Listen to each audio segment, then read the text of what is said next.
So welcome everyone to today's workshop on the Ertegun Scholarship Programme. Very quickly, I will just give you an outline of what we're doing today. I will introduce Project EduAccess and the panelists to you, and then I'll hand it over to them to tell you about the scholarship program, give you an overview, eligibility criteria, the timeline, application process, selection criteria, what the essays look like for the application, and sort of general tips on when you're making an application. And then once this initial presentation is done, we move to a Q&A. For those of you who are joining us for the first time, Project EduAccess is an initiative, a network of students. We believe that access to higher education, leadership, and professional opportunities is a privilege that most people from marginalized communities are systematically denied through cost, information, and dispositional barriers. And so we try to improve inclusivity in all of these spaces. We do this by providing mentorship, engaging in advocacy, and also running capacity building workshops, both in person and online. And today's workshop is part of our sort of series of online workshops that we run on various scholarship opportunities to pursue higher education abroad. And we're very excited to have with us two very wonderful people. We have with us Akshaj, who is pursuing an MPhil in Islamic art and architecture at University of Oxford as an Ertegun Scholar for 2023-2025. We have with us Verónica, who's doing a master's in women's gender and sexuality studies from University of Oxford and is an Ertegun Scholar from 2023-2024. We also have with us, and we're really excited to have with us Maria, who's the Ertegun Administrator based out of Oxford, and is the one who is involved in really doing all of the work for the scholarship in terms of, doing the paperwork, all the admin related queries. So we're really glad that Maria was able to join us today, and would be it would be a really good opportunity for all of you to ask your questions related to the scholarship, and you'll have the three of them answer them. And yeah, really thank you so much to the three of you for taking time out Sona's term is over on a Saturday morning to speak to everybody about the scholarship. We really do appreciate it. So thank you so much. And Vero, I'm going to hand it over to you. Thank you so much, Visva. I am very excited about being here today. I'm also very, very happy to have, to be in this position where I can do this master's. My master's is for a year only, and that is why that is the duration of my scholarship for this academic year. But talking specifically about what Ertegun is, it is officially called the Mika and Ahmed Ertegun Graduate Scholarship Programme, named after the two founders of the scholarship. And it is specifically geared towards people that are seeking to study the humanities here at Oxford. It is important to mention that the scholarship can only be found in this institution. And the mission of the scholarship program is to support students that have that kind of like fit or see their own path within three different criteria. And those criteria is to have a plan to enlarge their knowledge, have the desire to extend their vision, and seek the opportunity to exchange their ideas. And this last one is the one that spoke the most to me when I was applying. And I think the benefits of the scholarship talk to this criteria as well. The scholarship covers 100% of the course fees, whether it is for a 1-year program, a 2-year program, and above, a doctorate program as well. A grant for living costs. We put here the amount that was designated for this academic year. And as well, access to the Ertegun House, which involves having a designated desk space, which is very, very useful, I can tell you. You have a designated study space in the university, which is very unheard of. And you also, because you're all in the same house, you get access to a community. And this is where the exchange of ideas happens. You have office mates as well, and you see people from, all other courses. That is a very, very, useful and, enriching experience. Next, please. So the eligibility criteria is actually very open.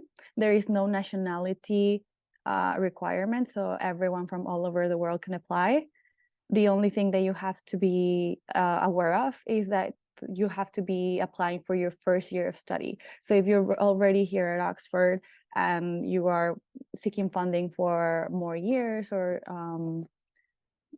anything else, you would not be eligible. However, if you are applying to another course, you would be eligible. So you just have to be within the first year. You have to start a new one. And obviously it has to be a program in the humanities. We've listed here all of the eligible faculties. For example, my program, Women's Gender and Sexuality Studies, is not part of any of these faculties, but it is an interdisciplinary course within the humanities division, so that is why I was eligible. For example, there are a couple of courses in the Global and Area Studies and the Social Sciences division. However, I would not be, so quick to assume yours would be eligible. We have put here at the bottom the link to the document that tells you specifically which of the courses are eligible for the scholarship. So if you are, planning to apply, I would recommend taking a look at that list and just confirming that your course is eligible.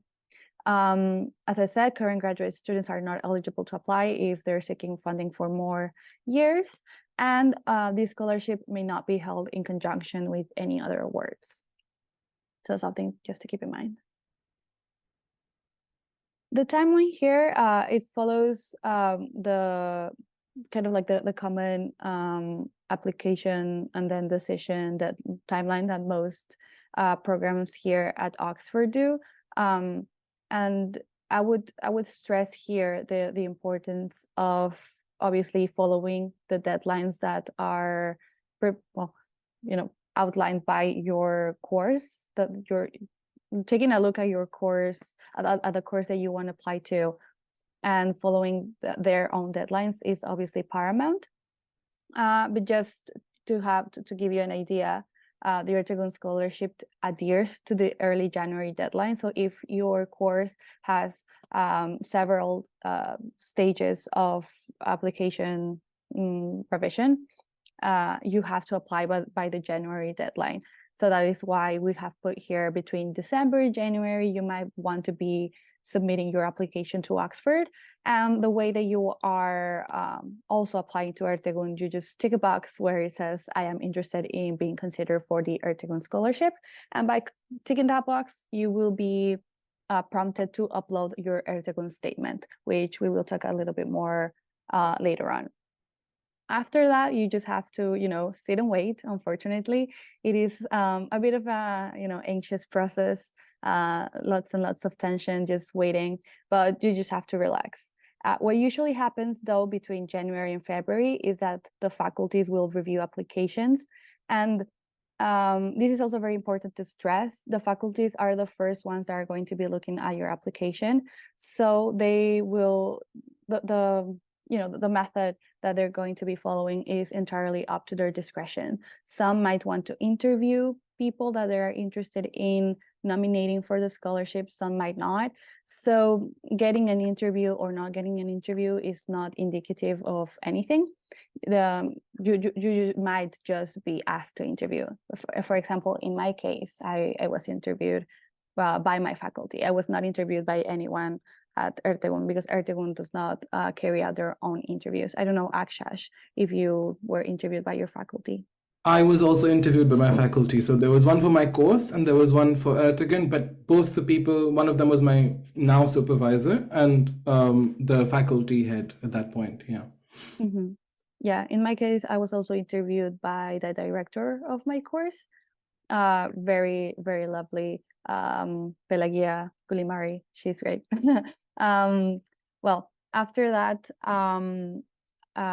by early March is usually when the selection committee is, convenes, and notifications go out by the end of the month at the latest. It is also very, very important to stress that notification is only made to people that get the scholarship. So it is unfortunately one of those situations where if you don't hear anything by late March, you just most assume that you were not successful. Just a little bit on the selection committee. It is made up of the head of the Humanities division here at Oxford, a representative from each of the faculties that we listed at the start, and the board of Ertegun overseers, and they are the ones that have the final say. But yeah, just be mindful of the January deadline in order to be eligible for next year. And well, lastly, I mentioned this a little bit earlier. In order to be considered, you just have to apply at the same time that you apply to Oxford. So be careful to select the option when you are in the university graduate application form in the funding section, so that you are prompted to upload the statement. If you don't upload a statement, you will not be eligible. You will not be considered. So yes, just take a look at that. And we have also here put a link to the graduate admissions website, so you know everything about applying to Oxford itself. And we have also put a link to the Ertegun website so that you can take a look at it.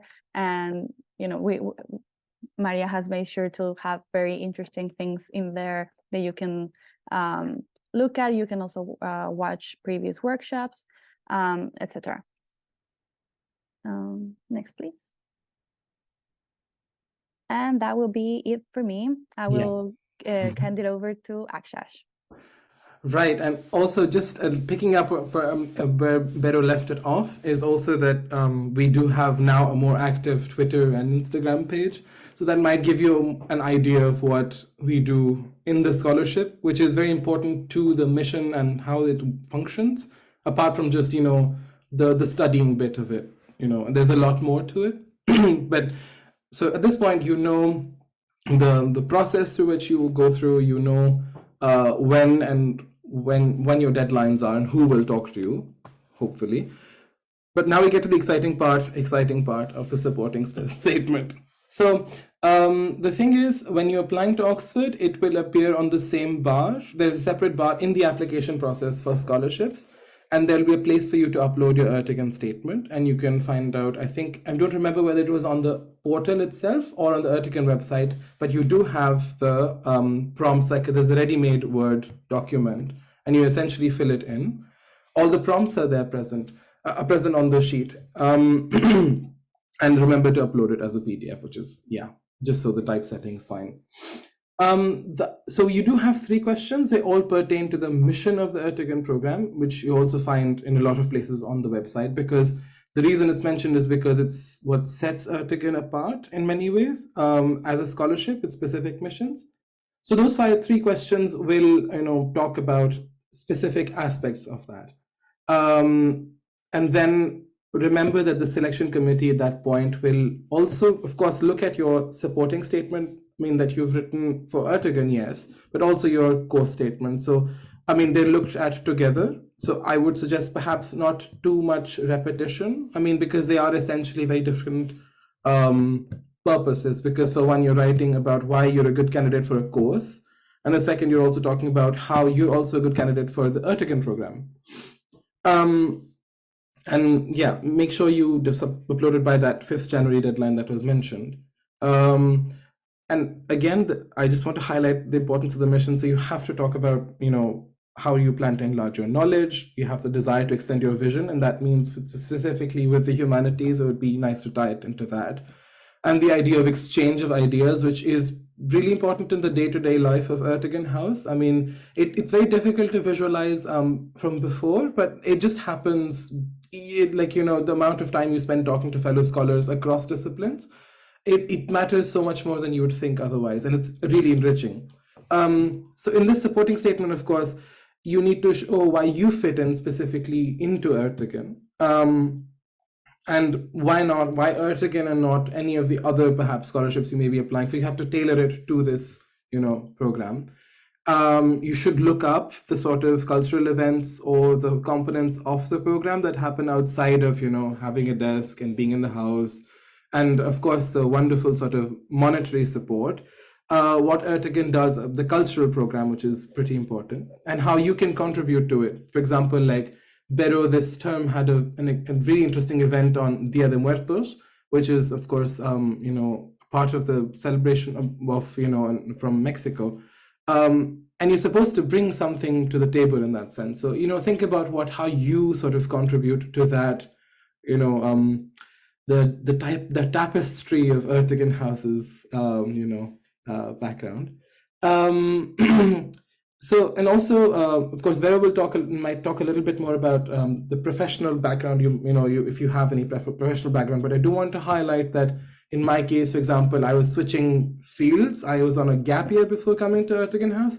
So you don't really see that as a disadvantage. It might actually add to your diversity of experience. And it'd be really nice if you can thread that into your prompt and answers.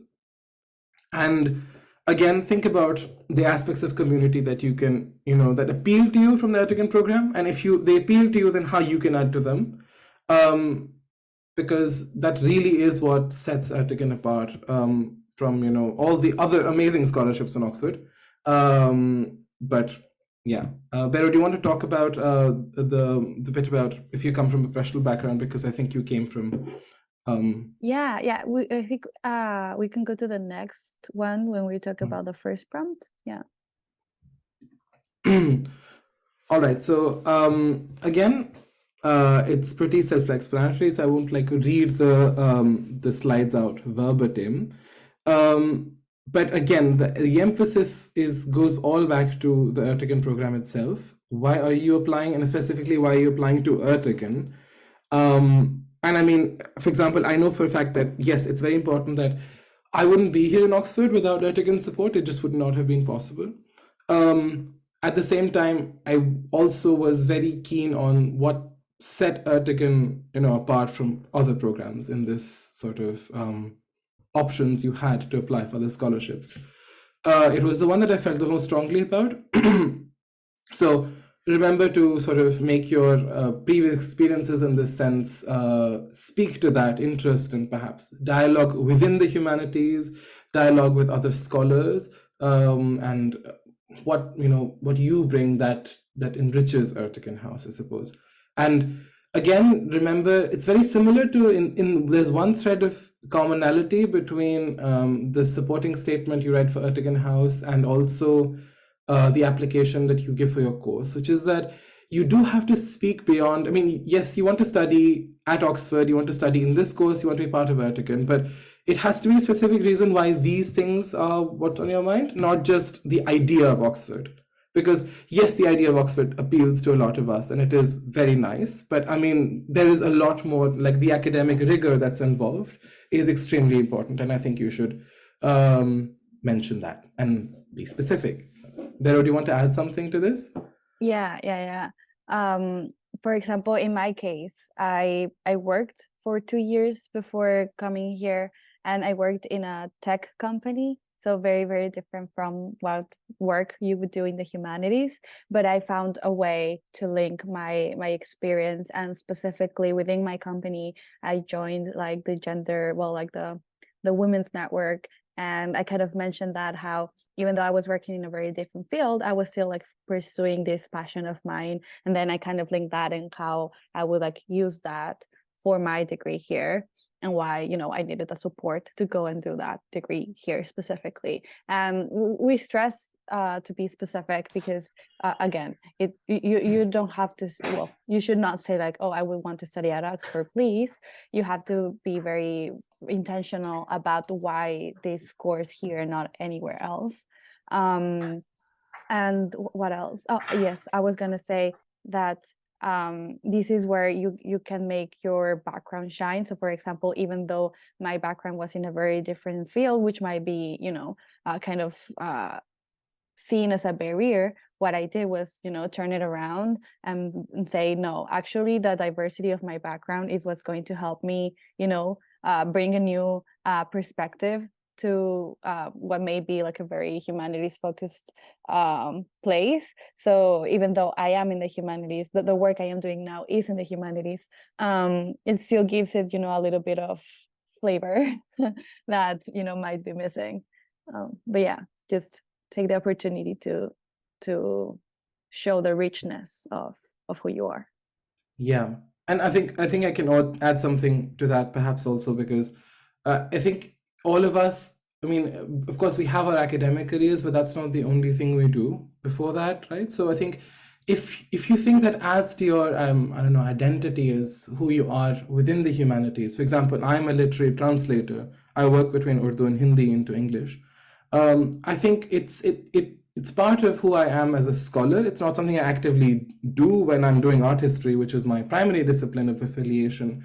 But I think it rounds you as a person situated within the humanities. And I think that's part of what Ertegun's mission is. Like, the people here are, doing lots of things. It's not just about their primary course.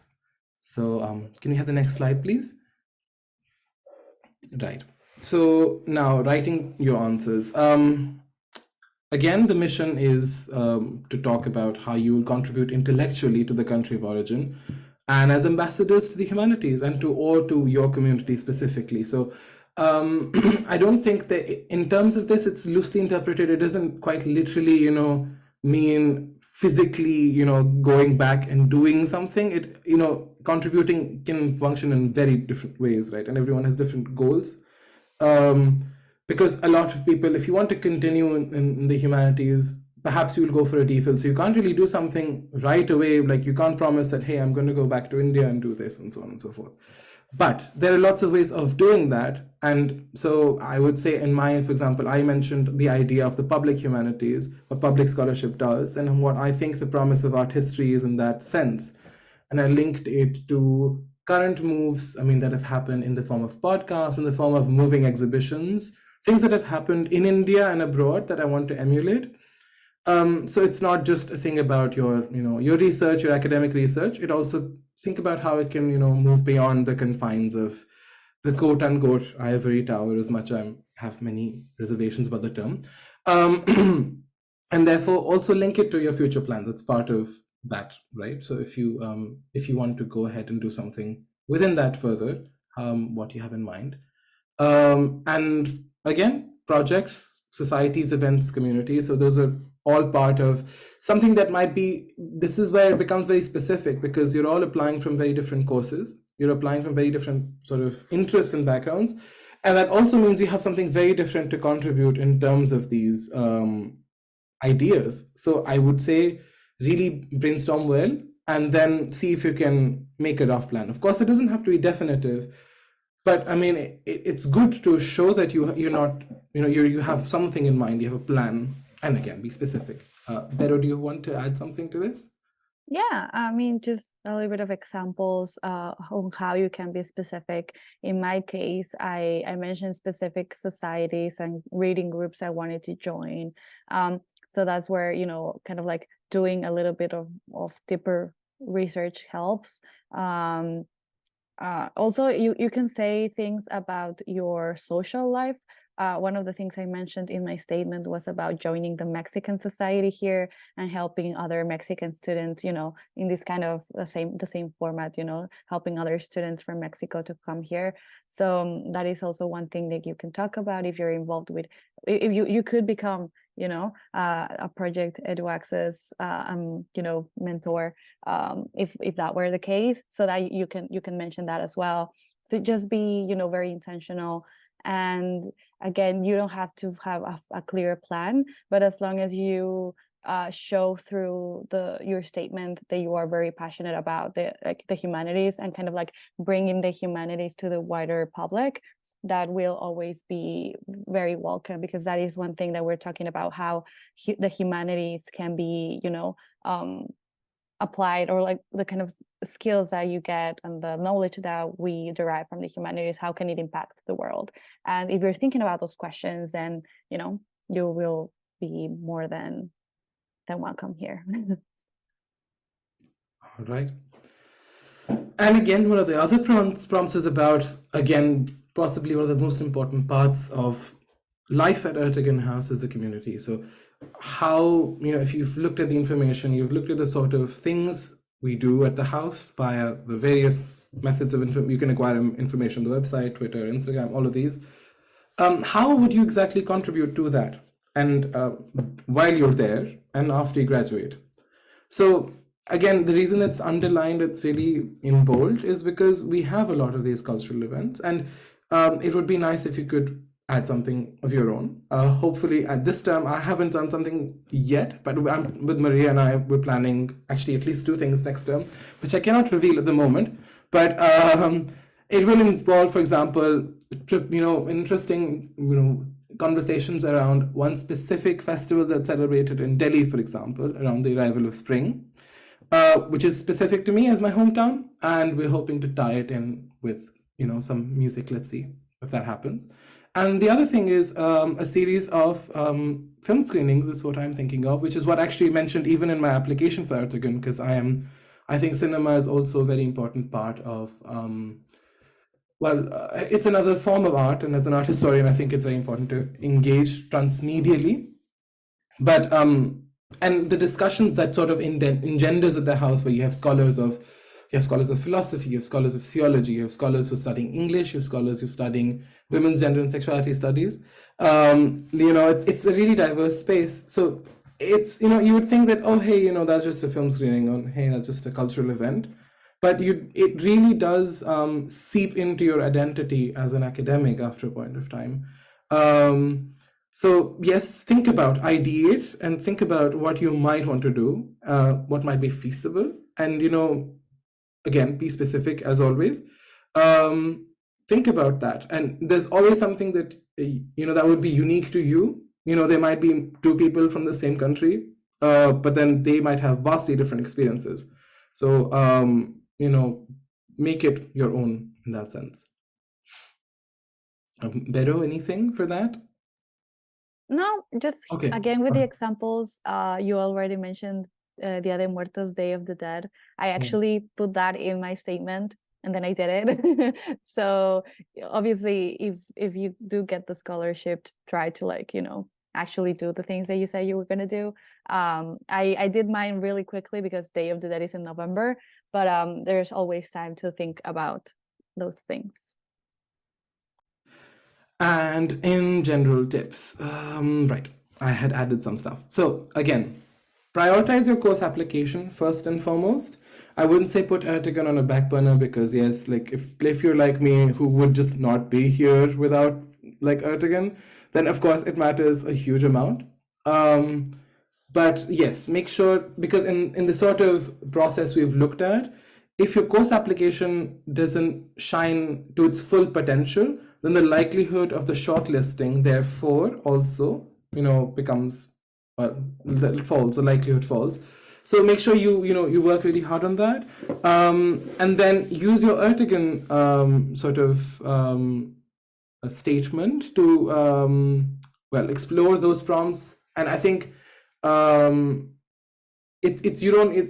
think of it as an opportunity of thinking beyond just your main academic course. So that's it's really interesting that way. And I mean, I found it in the beginning, I was thinking of it as a slog, honestly, like 500 words, and I have to write 500 words for so on and so forth. But I would think of it as an invitation, because if it's something you're truly passionate about and you're interested in what the sort of stuff that's offered by the Ertegun House, then what I would say is you sit down. Don't think of it as like, I need to write 1,500 words or whatever in one go. You should brainstorm quite a bit, because I mean, that's what I did. I literally made like a spider diagram or whatever you call it. I sat there for a good like an hour or so, if not more, and then I came back to it a while later. I didn't like sort of start writing immediately, because there are a lot of ideas that are relevant perhaps, but you do need to make them cohesive, which is what I attempted to do. So you may have let's say 10 great experiences to talk about, but perhaps 3 of them specifically make more sense as a cohesion, and you can fit them into your aims for this application. And while 500 words seems like, oh my God, how am I going to write about myself with 500 words? it runs out really fast.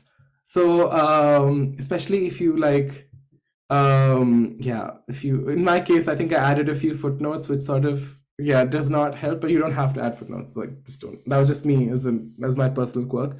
And also, you can, of course, connect it. One final thing I think is really important is if you want to connect it to, if you have a personal experience with the humanities, and humanities is a field that's constantly experiences the highest proportion of funding cuts within, well, most, corners of the academy. Humanities is usually like the scapegoat of, removing funding for scholars in general, or the amount of tenured positions or permanent positions in teaching.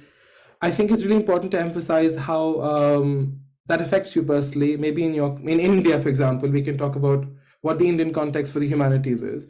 And you could connect that to contemporary news, for example. So for me, that was very important. The study of Islamic art at first may seem, like perhaps a luxury. At the same time, I mean, the waves of Islamophobia India is, sort of experiencing today, the political context, which I think is very important to my identity as, and my experience of growing up and studying in India.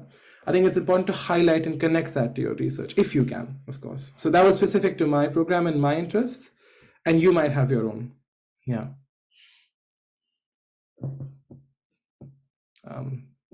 Yeah.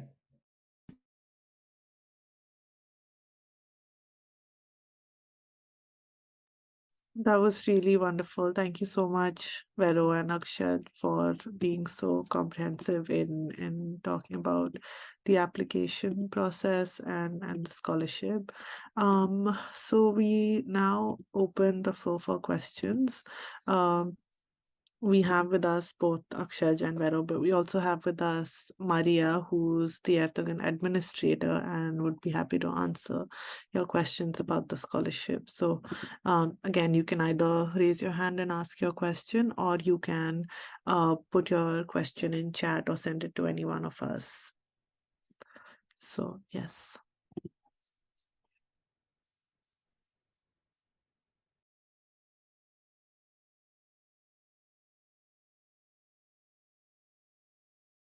There was one question that came to me in chat, which was when you are when you get your is the faculty reading the two statements simultaneously, your statement for the scholarship and the statement for your university application, and or does it happen later?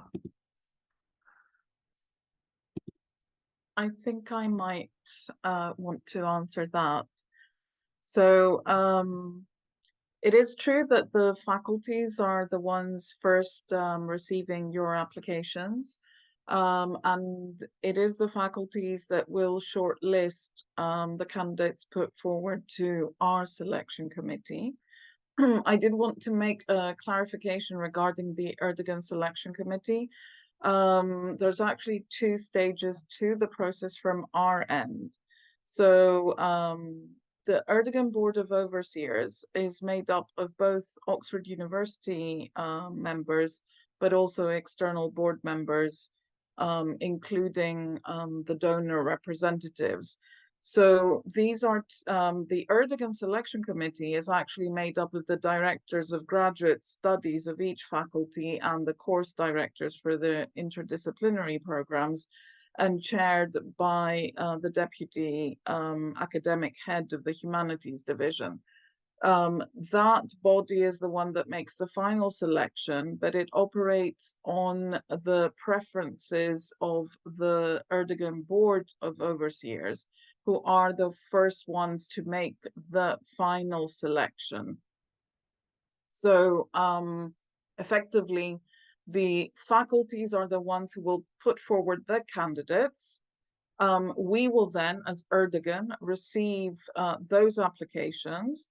The Ertegun Board of Overseers will not see the entire graduate application. And this is for various reasons, but also because some of them are not specialists, subject specialists.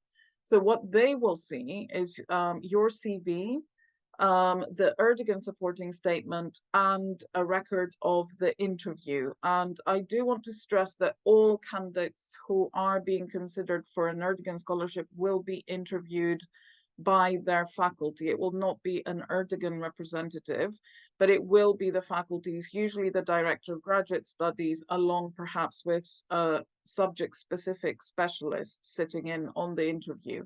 And a record of that interview will be presented to us in written form and will be seen by the Ertegun Board of Overseers. So the Ertegun Board of Overseers will receive a long list, as it were, and they will then make a selection for the scholarships, which each year range between 13 to 15 maximum. So yes, it is a very highly competitive scholarship, unfortunately.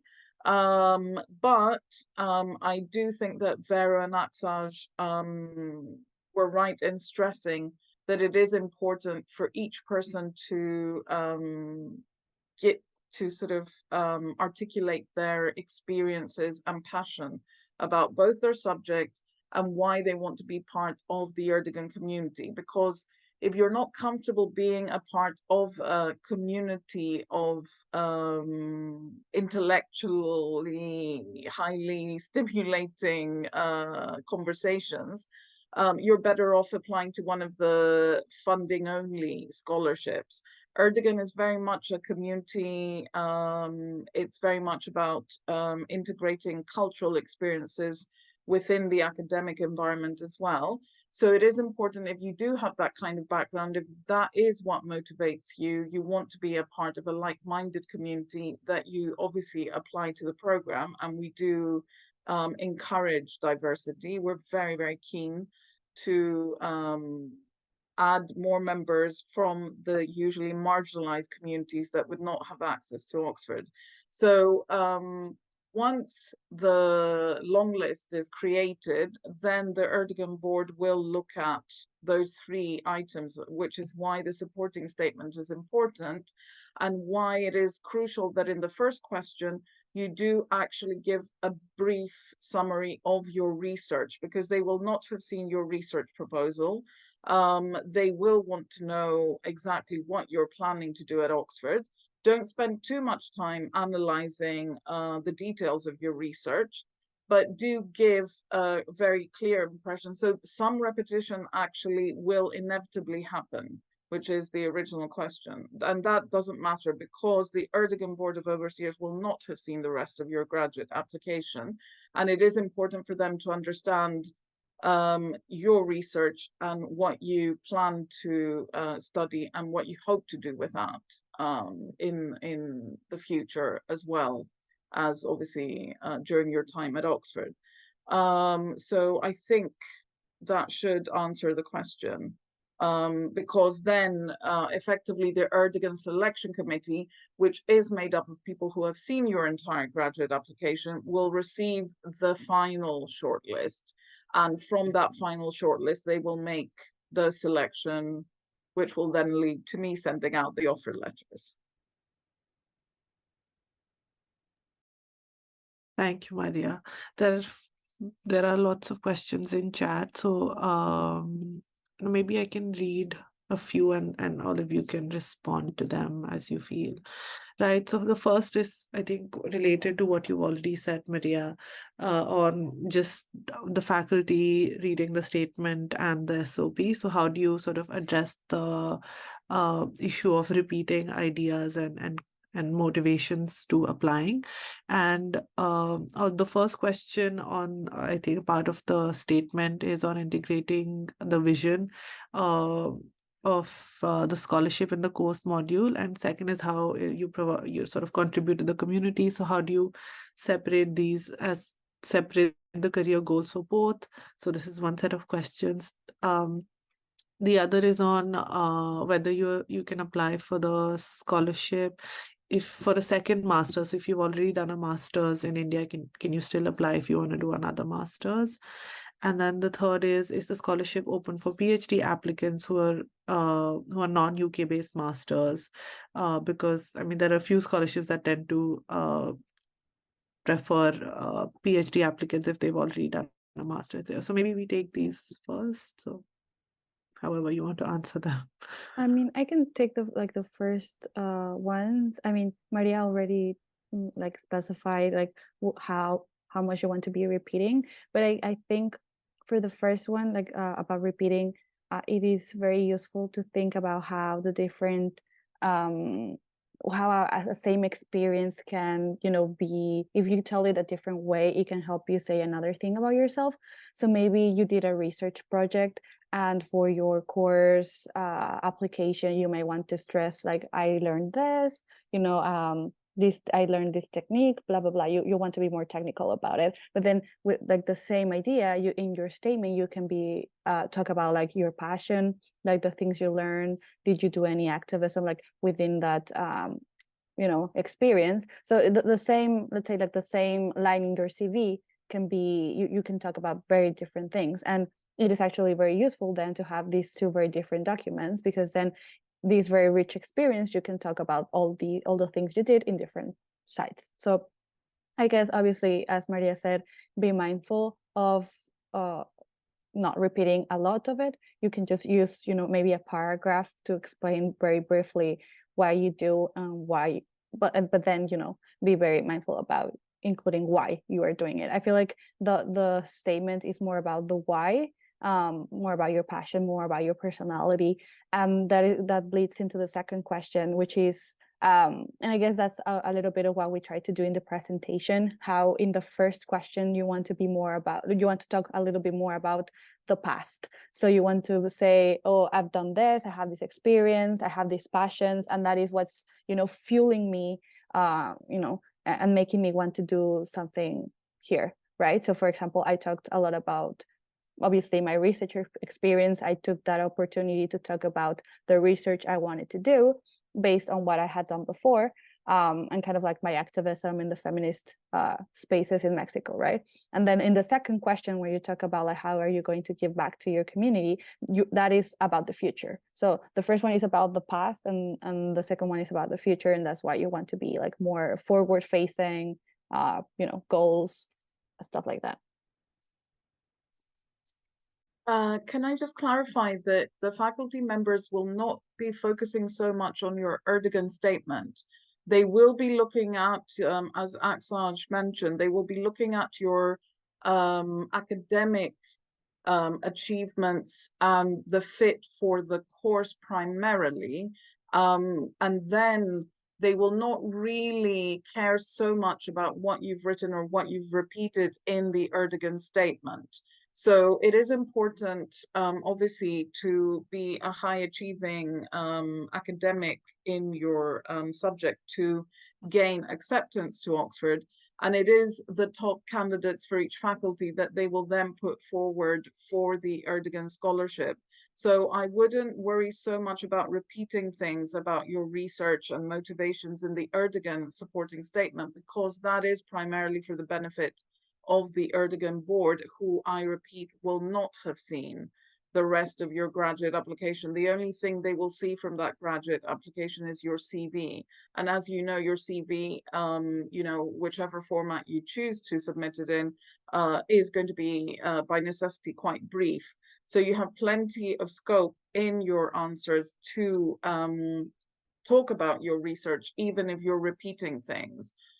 Usually you shouldn't verbatim copy paragraphs from your research proposal into the supporting statement, just because remember that some of the Ertegun board will not be specialists, will not be academics, they will not be specialists in your subject. And that is another point to keep in mind, that you should think of how you would explain your research to a non-specialist, a general audience. It is a very good exercise, actually, because many times academics are asked to address the general public and to explain why the humanities or their specific course is important to people. So I wouldn't get too hung up on the repetition factor, because in the Ertegun statement is primarily for the use of the board. You will not be axed from the course because your Ertegun supporting statement is going to be really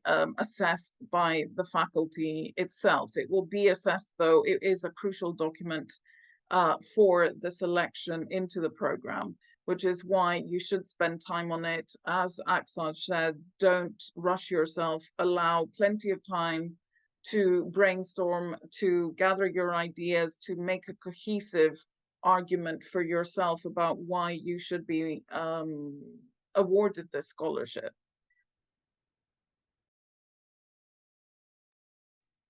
So yeah, so the other question was, can students who have already pursued their masters from India eligible to apply for a second master's for this scholarship? Yes, absolutely. You can have as many masters or other qualifications as you want. You can even have another doctorate.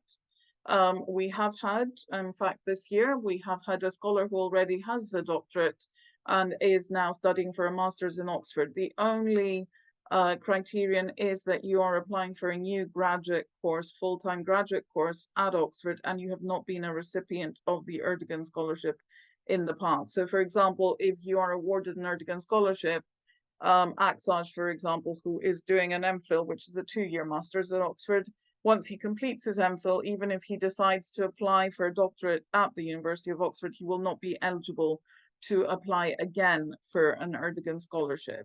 And the same applies to Vera, of course, if she were to pursue any other graduate course at Oxford. But you can have as many masters as you want from whichever country.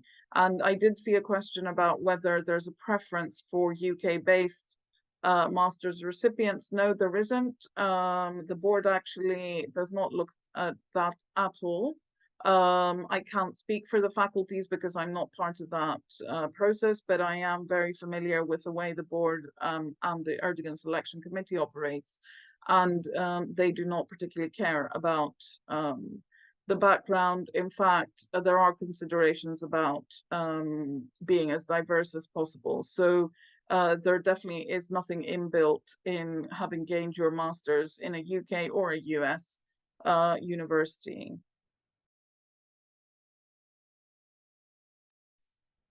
Now that's really helpful to know, Maria and Vero. The last question, I think you have addressed this, Maria, as well. Is there any preference given to those who come from marginalized or oppressed backgrounds and communities?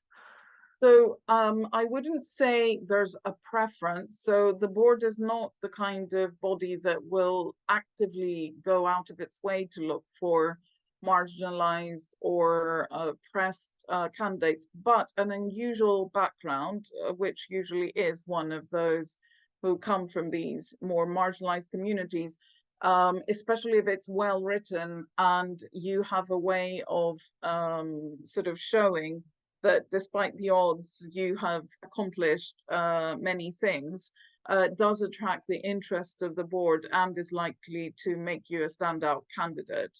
So the typical sort of high achieving academic only is not just what the board is looking for. They are looking for people who are diverse, who have had a range of experiences, who may have been in the professional sector beforehand or taken time off. You know, these kinds of things are things that will attract the interest of the board. So while they don't subscribe to a mentality of actively looking for sort of oppressed or marginalized community candidates, it's highly likely that, you know, if you do come from an unusual background, your application will stand out as long as it's passed the faculty test, of course.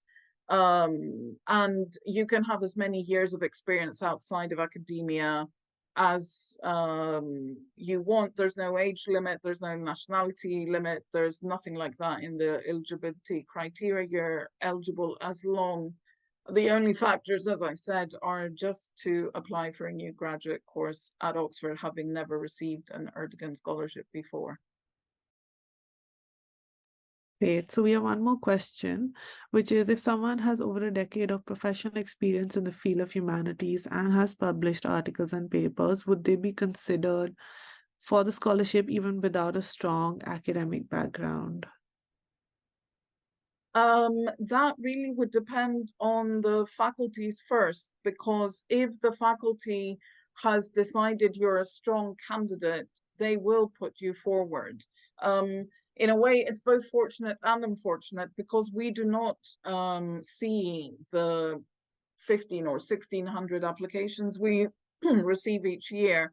We only see a fraction of those, and all the candidates are excellent. And I do want to stress this, that there's nobody who has not received an Ertegun scholarship but has been on the long list that isn't a brilliant candidate. So it's no reflection on you as a person or your achievements if you are unsuccessful in getting our scholarship, but also any one of the Oxford scholarships, because as you know, Oxford is a leading class university. It is highly competitive even to be accepted at Oxford, and unfortunately not everybody can receive funding. So, of course, there are plenty of people who have not had the top marks, but still will get accepted to Oxford because of their background and experience and other things they may have done after leaving the strictly academic world. And potentially, yes, you may be put forward for an Ertegun scholarship without having the sort of top or the traditional route from high school to college to graduate study. Yet there's no, we don't sort of discriminate against people who don't have the traditional academic background. Wonderful. So we have a few minutes left before the session ends.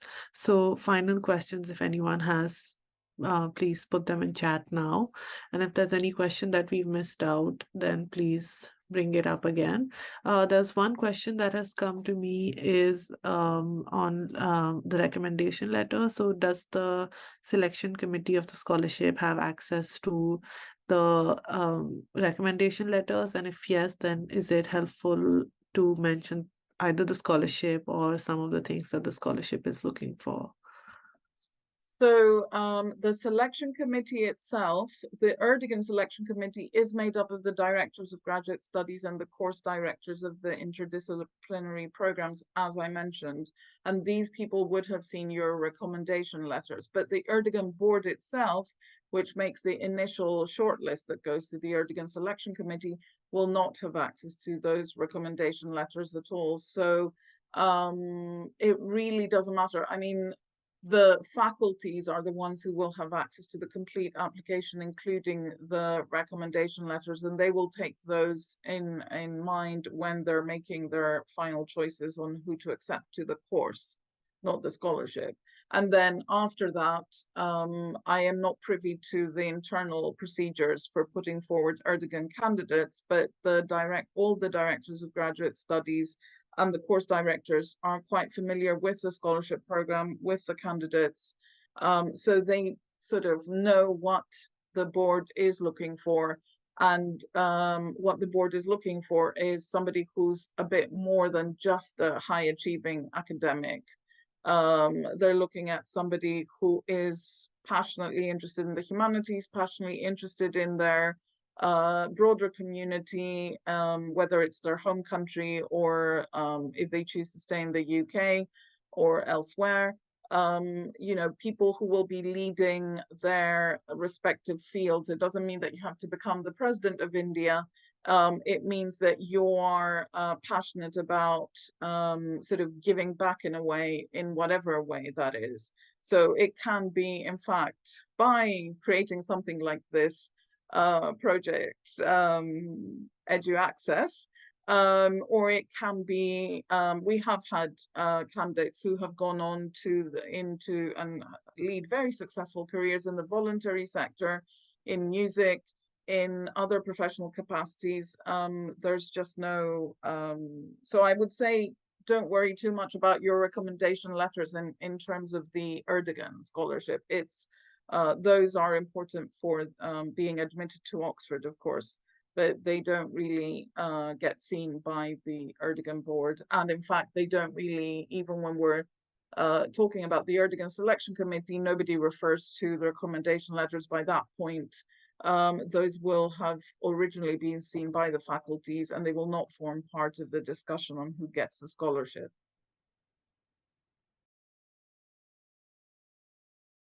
Great, thank you again, Maria. So we are at the end of the session now.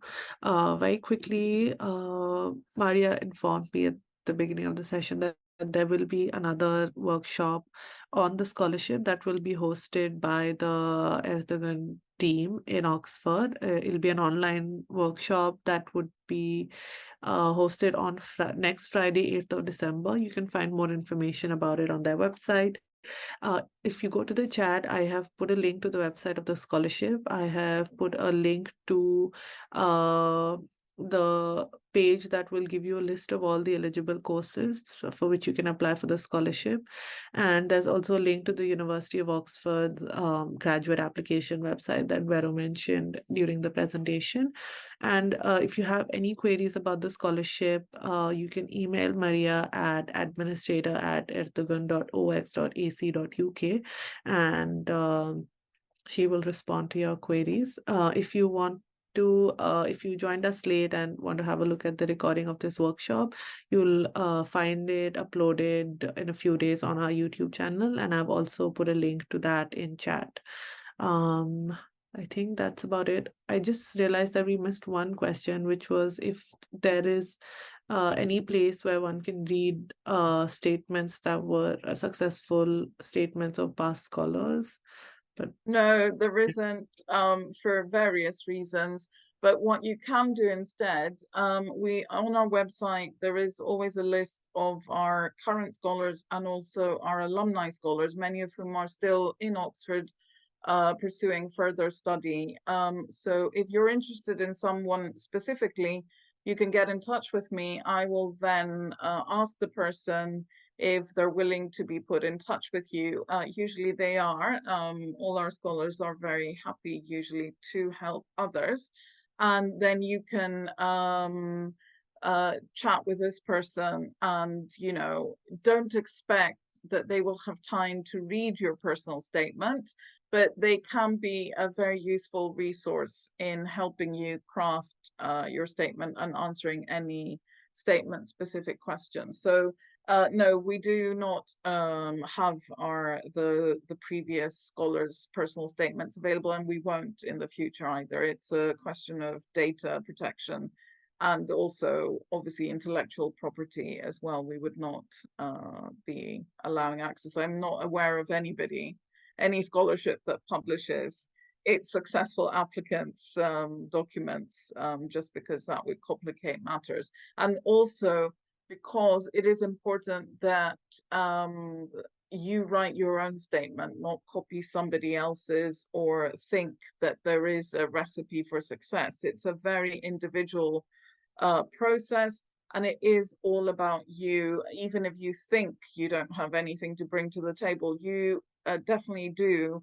It's just a question of sitting down, thinking about it, getting friends and colleagues and academic referees to take a look at your statement as well, which is why it's important. There's about a month now between now and the Oxford submission deadline, so there is still plenty of time for you to sit down and write your best application, both for Oxford and the Ertegun scholarship. And yes, as Misbah said, we will be having our own workshop where Vera and Akshaj are going to do a repeat performance, speaking about their experience of applying to the program. But we will also be joined by two other current scholars and the Ertegun director, the senior scholar in residence, who is Professor Jonathan Cross, and also a member of Oxford's graduate admissions team to answer any specific general queries about the Oxford graduate admissions process.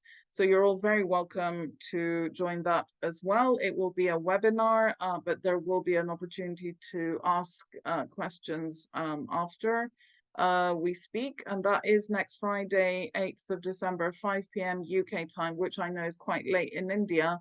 but it will also be recorded and it will be made available on our website.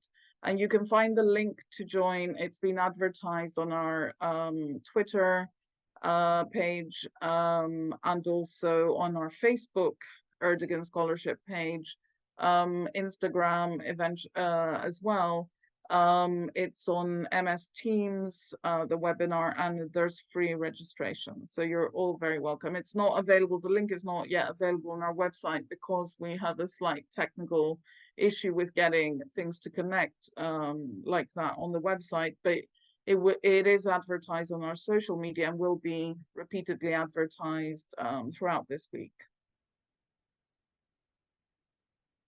Thank you, Maria. I think one last question is, can you apply to Ertegun twice? Does applying once, again, next year lower someone's chances of getting admission? Not at all. You can apply as many times as you want, especially if you're not interviewed by the faculty. This means that because you will be specifically interviewed for the Ertegun Scholarship, there will be a question in the interview at the end about how you would contribute to the community and whether you'd be willing to be part of the community and all of that. So you will know you've been interviewed for the Ertegun Scholarship. If you haven't been interviewed, it means it's highly unlikely that you have made the long list, which means that we will not even know that you have been a candidate.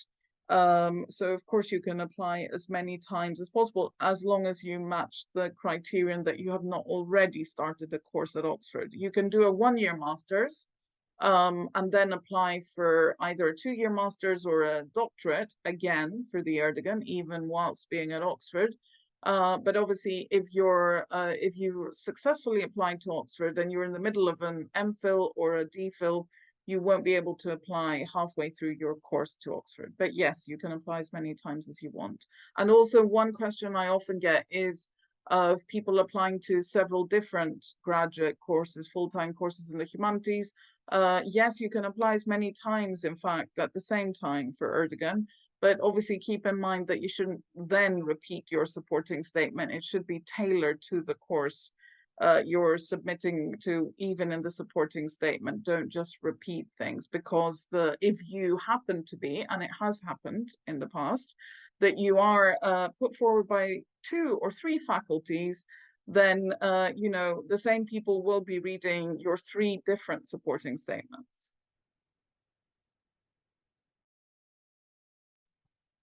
Wonderful. Thank you again, Maria, for that. So I think that's all. Right at the end. Does the MPhil in modern South Asian studies is one of the eligible, because it is one thing I do want to clarify, because I get a lot of queries about this. The social sciences division courses in the global area studies are not usually eligible, except in the cases of the masters that are jointly administered by global area studies and the humanities division. And this is why things like modern South Asian studies and modern Chinese studies, Japanese studies are eligible, as is classical archaeology, because they are jointly administered by the humanities division. There are many, many courses that do have a humanities focus in their research, or perhaps you even have a co-supervisor from one of the humanities division faculties. But unfortunately, that is irrelevant for the purposes of the Ertegun Scholarship.